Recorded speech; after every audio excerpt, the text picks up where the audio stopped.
nadismayado sa pamumuno ng administrasyong ito. Ito po, nandito na sila. Ngayon, ito, tatawagin natin ngayon ang isa sa mga Marcos loyalists na nagsalita sa SMNI.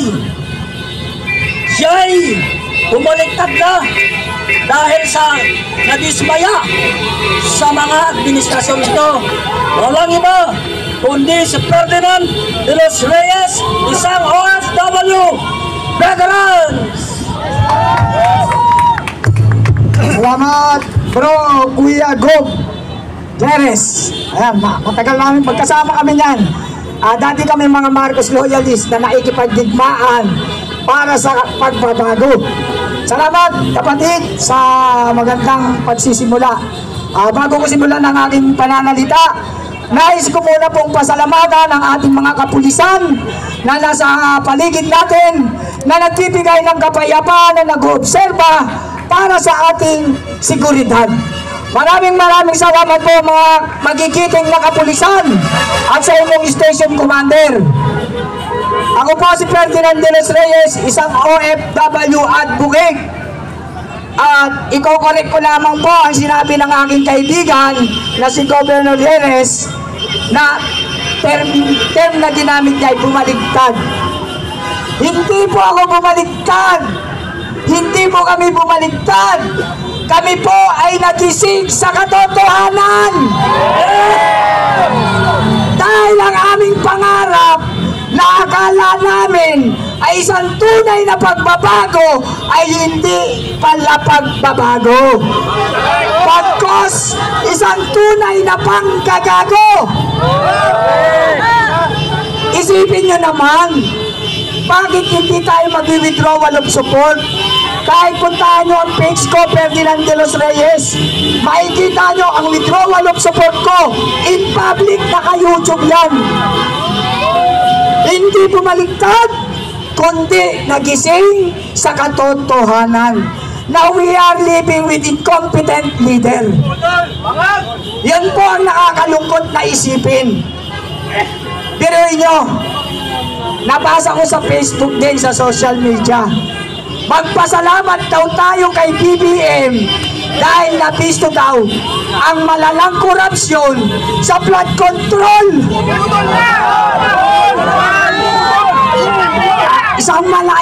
Isang malaking kagaguhan. Bakit ko nasabi?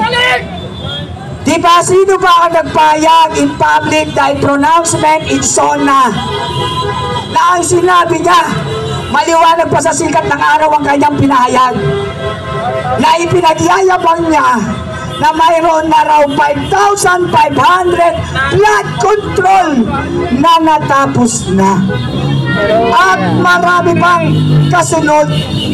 Isipin niyo yun, nagsasalita siya without proper checking and inspection.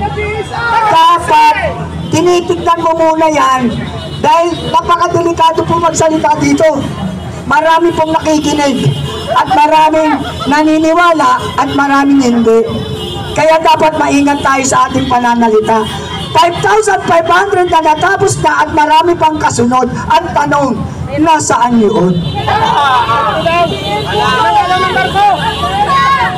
Napakabait at dakila ng ating Panginoong Diyos. Hindi na natin kailangan mag-imbestiga. Mismong karanasan na natin sa baha ang nagpapatunay na walang project na flood control. Dahil kung mayroon, hindi sana babaha ang buong Pilipinas. Hindi po ito usapin ng Manila lang. Usapin po ito ng buong Pilipinas at ng buong mamamayan na ang pinaka-apektado tayong mga mahihirap na mamamayang Pilipino. Habang sila nakasakay sa Cadillac, nakasakay sa chopper, nakasakay sa jet, tayo nandito lumalangoy sa kumunoy ng kahirapan at pagbaha. Ang tanong, sabi 5,500, nasaan yun? Diba? Doon pa lang sa completion of contract, dapat may natapos. Pero wala. Ibig sabihin, naibulsa, nawala. Kaya tayo ang kawawa at nganga. Alam niyo po ba, kami po, tayo po rito ay hindi mga traditional realista. Hindi po tayo mga aktivista. Ako po OFW for 21 years. For 21 years na naglabas ng bansa. Kaya isa pong peaceful living. Mapayapang namumuhay na hindi dapat namumulitika o hindi tayo sana involved dito. Pero bakit pa tayo ngayon nandito? Tanungin ko po kayo lahat. Bakit tayo nandito? Nandito tayo dahil tayo ay sobrang nang nalulumbog sa kumunoy ng kahirapan. Na ang ating mga pinagkatiwalaan ng ating boto ang nagpapahirap pa pala sa atin. Kaya nakakalungkot isipin. Tapos, paano hindi ka mag-withdrawal of support? Paano hindi ka magigising sa katotohanan? Pati bagyo, that is not a special season. Ano yun? Hindi raw special season ang bagyo. Dapat daw normal na to. Ito daw ang normal. Eh kung di ba naman gago, di ba? Bagyo normal. Ikaw, kung isa kang competent leader, kung isa kang magaling na ama ng bansa, dapat alam mo ang solusyon. Alam mo kung paano mo ililigtas ang iyong mga mahal na mamamayan. Dahil ikaw ay nagpangulo, hindi para maging sikat, hindi para maging pangulo ka lang. Meron pong duty and responsibility yan sa ating bansa at sa mamamayan nito. Kaya nga ikaw ang tinatawag na head of the state, ulo o ugat ng bansang Pilipinas. Ngayon, kung wala naman pala tayong tinatamasang kaginawahan, wala naman tayong tinatamasang pagbabago, anong gagawin natin? Pupunta tayo dito, mga mahal kong kababayan. Hindi po tayo lumalaban sa gobyerno. Ito po ay isang pagpapahayag ng ating malayang karapatan, ng ating sentimento, at hindi pagkadiskontento dahil walang pagbabago. Kawawa ang next generation. Tayo malapit na. Ilang panahon na lang, magbababay Philippines na tayo.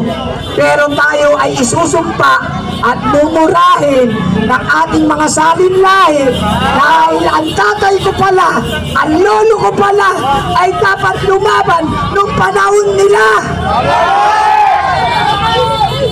Para lang sa ganun, hindi sana kami nganga, hindi sana kami illiterate, hindi na kami makapag-aaral dahil sa sobrang taas ng tuition fee na nilalabo na ng mga kurakot na politiko.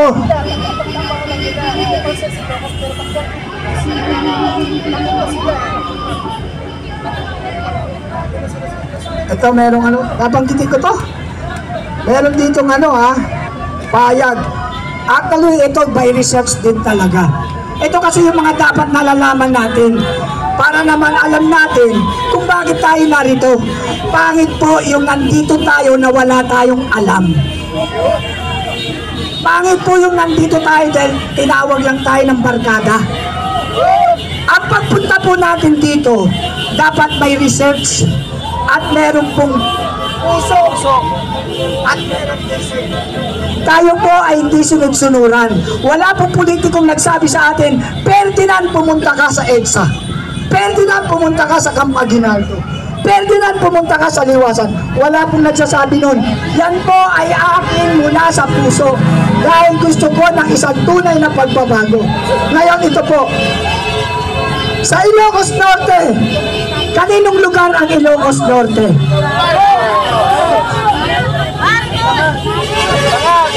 Sa ating mahal na Pangulo. Pero merong 4 na project ang nakuha ang mga Diskaya. 4 na project ang nakuha ng mga Diskaya na dapat ito ang first priority na isinasalang sa ICI. for transparency and accountability. Kung talaga kayo seryoso na imbestigahan ito, kung tutusin kahit wala ng independent panel pero gumawa pa kayo ng independent panel para palabasin na hindi kayo bias, pero nandun pa rin ang manipulasyon. Pinuhin nyo, 4 na project ang nakuha ni Vizcaya sa probinsya ng Ilocos Norte. Mamahal kong kababayan, kaya ko ito nabanggit dahil ito po ay pera natin.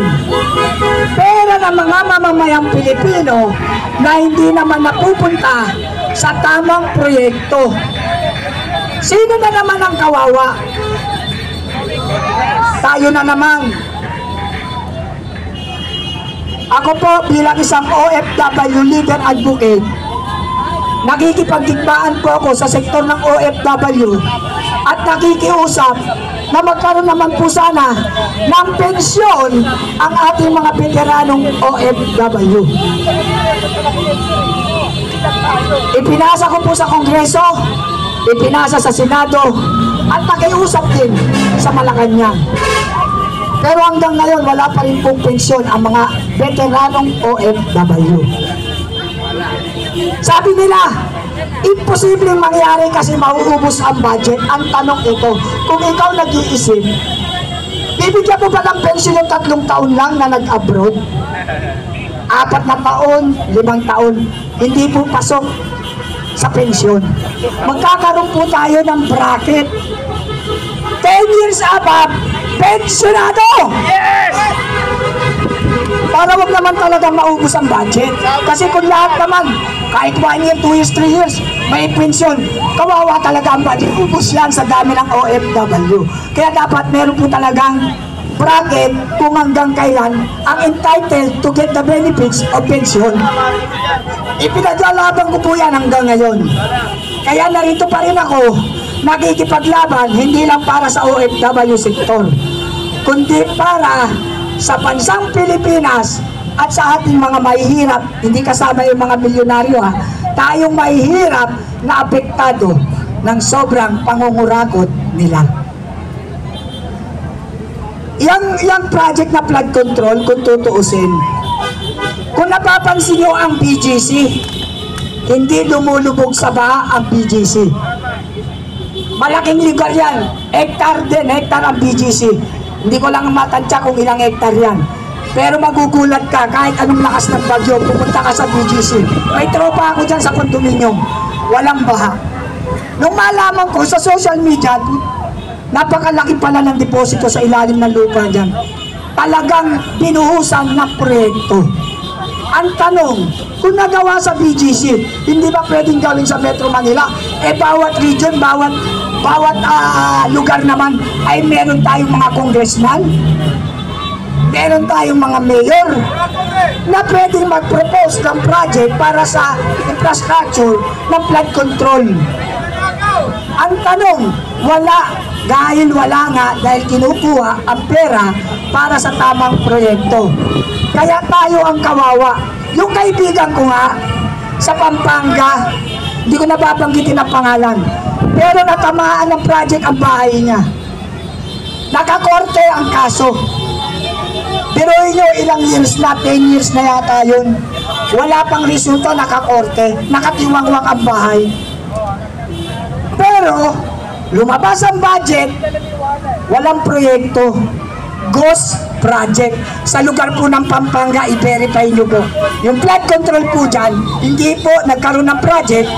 Merong project, pero walang natapos na proyekto.